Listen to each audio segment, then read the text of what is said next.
we learned a little bit more about the attempted assassination of Donald Trump. Thomas Crooks, the man who is accused of that attempted assassination at that rally, had Googled the assassination of JFK. He also flew a drone over the site earlier that afternoon. The details were revealed by the director of the FBI, Christopher Wray, during an appearance before the House Judiciary Committee earlier. We have recovered a drone that the shooter appears to have used. It's being exploited and analyzed by the FBI lab. The drone was recovered in his vehicle. So at the time of the shooting, the drone was in his vehicle with the controller.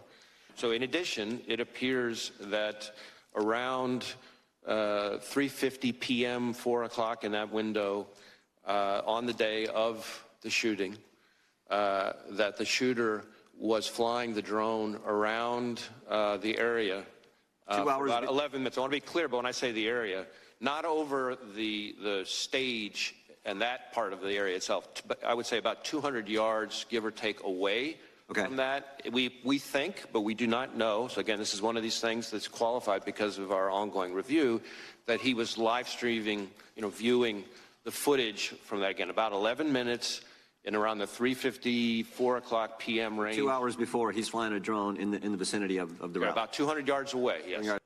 Well, he also told the committee about explosives that went unused. We've recovered 3 devices, 2 in his vehicle and 1 back in his residence. I would say these are relatively, again, keyword relatively crude devices themselves, but they did have the ability to be detonated remotely. And so to that point, in addition to the 2 devices that we recovered out of his vehicle, there were receivers for those 2 explosive devices with the devices. And then on the shooter himself, when he was killed by law enforcement, he had a transmitter with him. That is Christopher Wray, director of the FBI. Let's speak to Michael Tabman, who is a security analyst and a former FBI special agent. Michael, good evening. Good evening. Thank you for having me. All of those things, I suppose, in a way show intent, but not so much motive. Right. And as we've discussed, motive will be certainly interesting to know. We want to have that, for our future psychological profiles. And if we were to prosecute someone, obviously we're not prosecuting the shooter. Motive is great to have at a trial.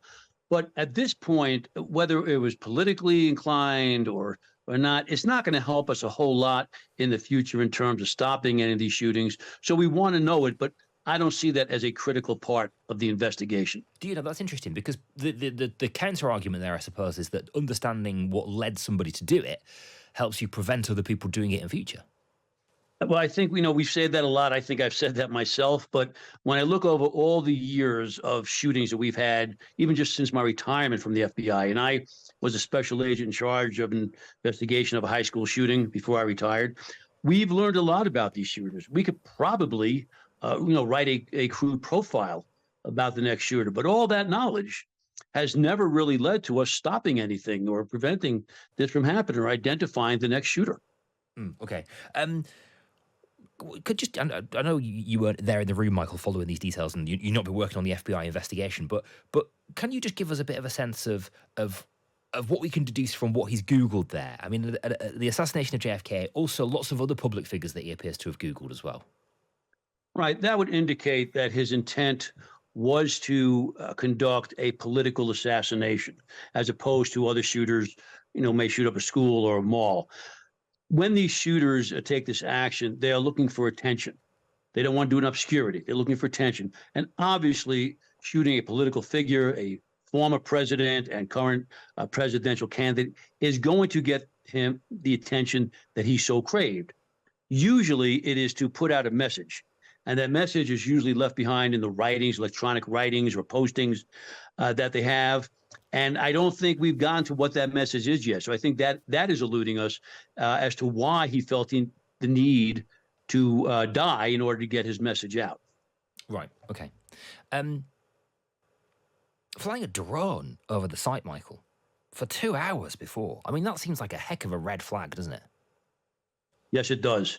Very disturbing. I don't know what was going on there before that, but certainly within a few hours of the appearance of Donald Trump, Secret Service police should have been out there scouting out the area for such things as suspicious people who may be walking around looking to hide or secrete themselves somewhere, or suspicious activities such as a drone flying at least near the area that should have been intercepted, and they should have found the person who was controlling the drone, and then with some questioning and maybe a pat down, they would have discovered this shooter before he had a chance to shoot. Okay. How do these things actually work? I mean, what do FBI agents actually physically do to rake over somebody's life to try to find out more about them? All right, so what we're going to do is start backwards. So we have the shooter, we know who he is, and especially in today's electronic age, dead bodies do tell tales. So they have the initial information, which was critical. They determined through looking at his electronic history that they do not believe he was part of an ongoing conspiracy. That was very important at the time. So we feel at least that threat has been mitigated. They're going to move back. Where was he right before this, and what was he doing? Now, we've traced it back, through the drone, but we're going to look back through his electronic footsteps. They're going to look at his cell phone records and see which towers were pinged, before then. Then they're going to go into that area. They're going to look for cameras, like an ATM camera that might pick him up, and try to go backwards as far as they can to see where he started and what he did in those intervening hours or moments. Did he meet with somebody? Did he, talk to somebody about this? Did he, scout the area in another way that we don't know about, which would reveal another security flaw? They're going to go backwards physically. They're going to interview people, his friends, his family, maybe someone who might have seen him on that day. So, for example, they saw him at a certain location at 1 p.m. that afternoon. They'll go back 1 p.m. that afternoon, see who might have been there, to see what he was doing, who might have remembered him. Okay, really insightful. Thank you so much for your time tonight. Michael Tabman, who is a security analyst, a former FBI special agent on that failed assassination of Donald Trump.